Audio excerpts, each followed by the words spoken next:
Hi guys! It's me! Sino si Prince? Di ako malamang. Char. Intro.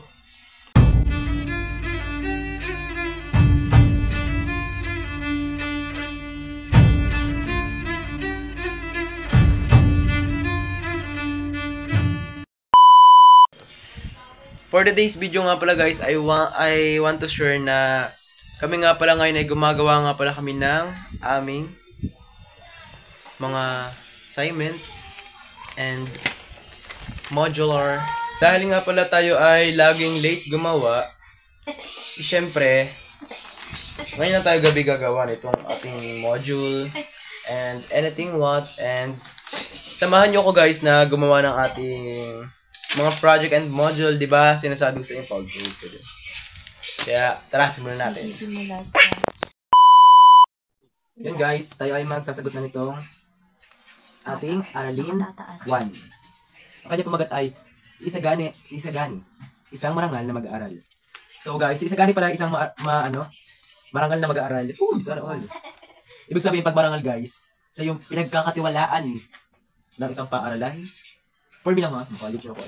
Siya yung marangal na mag-aaral. Siya yung pinagkakatiwalaan at syempre, ikaw yung bibigyang pansin sa inyong campus. Diba? Campus? Silip ka dyan, hindi ka sumilip. At syempre, papansin nyo kasama natin isa, ang gagawin? Kasama natin ha. Ang gagawin pag papansin ha. Bumudyo ako pansin ka dyan. I-close lang ang mouth. Close ang mouth. Ang nagbablog yung tao eh. And guys, tapos, syempre, balikan natin. Basahin natin muna ha. Ngayon ay ating subukan ang iyong iba na kaalaman sa pamamagitan ng pagbabalik tanaw sa mga impormasyong natutuhan sa naunang aralin. Ba't ko babalik ang nakaraan na yung past is past? Yan, ano ka naman ma'am ay charade. Okay guys, panuto. Piliin sa loob ng kahon ang mga salitang kukumpleto sa bawat pahayag. Punan ang bawat patlang sa bawat pangungusap. Guys, alam niyo ba yung babalikan namin, babalikan ha. Tapos, ipapasagot sa amin. Sinagutan ko guys, kasi nga, gusto kong matapos. Pag kayo ang sagot nito, i-comment nyo na lang, paka-search guys, paka-search. Okay guys, ito ang aking unang sagot ko sa number 1. Sagot ko sa number 1 ay pagsigaw. Bakit pagsigaw? Ganyan. Tapos ang kanyang sabi daw. Okay, basahin ko yung tanong. Hindi pa tanong. Ano ang napag-usapan na suliranin ukol sa mabagal ang pagkilos ng vapor sa pasigaw na taglay ng ilog? Di ba tama? Pasigaw. Bakit pala sila? Sunod, nakasunod nga pala ay sa Kabanata 13 ay nagalit si Placido sa sinabi sa kanya ni Padre Melon. Kaya niyaring ito, sinagutan ng Pabalang at walang paggalang. How dare you? Bakit mo ginayon? Yun ang sinasabi niya. Kaya aking gamot to. Gawin niyo pa palang kasi wala na tayo. At mo galing. Number 3. Tawa naman yung ating mga manunood. Dito mo tayo sa kabila. Nakikita sila lang pano. Number 3. Hanggang sa matapos ay nagpatuloy sa pagsisermon ang pari. Bobo kang pari ka? Ba't ka magsisermon? Hindi ka nag-iisip ng tama. Salipin kasi. Yan guys. Di ba dapat ang pari tutulong ng maayos? Ha? Tutulong ka dapat ng maayos, hindi ka nagsisermon ako. Sermon mo. Okay guys, balik tayo guys. Kailangan natin talagang pag-vlog dapat ay mahinaw lang dapat. Kaya mahinaw lang pagbasahan. Ang mga estudyante ay pumasok para hindi markahan ang kanilang papel. Ba't ka papasok kung ayaw mo mamarkahan ang papel mo? Ba't ka papasok kung ayaw mo mamarkahan ang papel mo? Hindi ka nag-iisip. Ikaw na nanonood ka, papasok ka ba kung ayaw mo mamarkahan ang papel mo? Kailangan umabsent ka, hindi ka nag-iisip ng tama. Gagawa ba ako ng aking mga assignment kung hindi ko mamarkahan sa akin teacher? Bubo mo. Balik.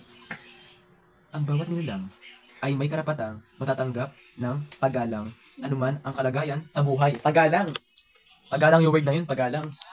Kaya kailangan gumalang ka ganito ang kailangan. Kagalang tayo mga dalawa, ganito. Ganito ka, di ba? Ganito. Diba si Jaja? Siya yung lola.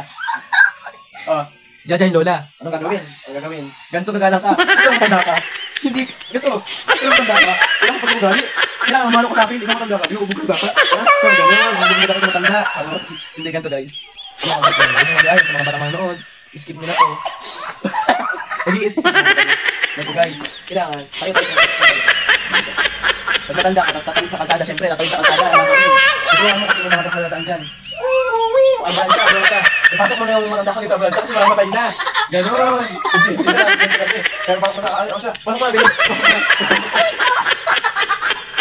Ipapasok ko sa abran siya. Ihigan na yung abran siya. Ihigan na abran siya. Dito. Dito ka parang maganda. Pakita natin. Di ba, nakahiga na yung sa abran siya. Siyempre, kailangan natin i-clear.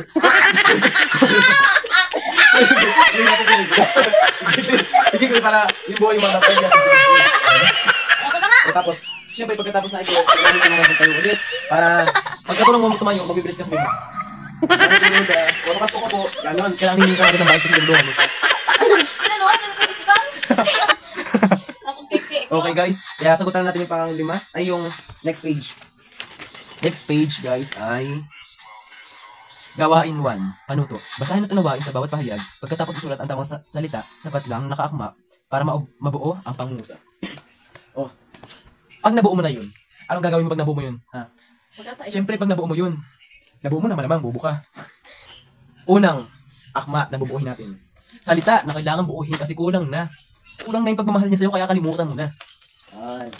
Una, okay. Proceed na saan? Ayun. Saan? Na, ayun. Okay. Pero ano sa kong, proceed lang. Please.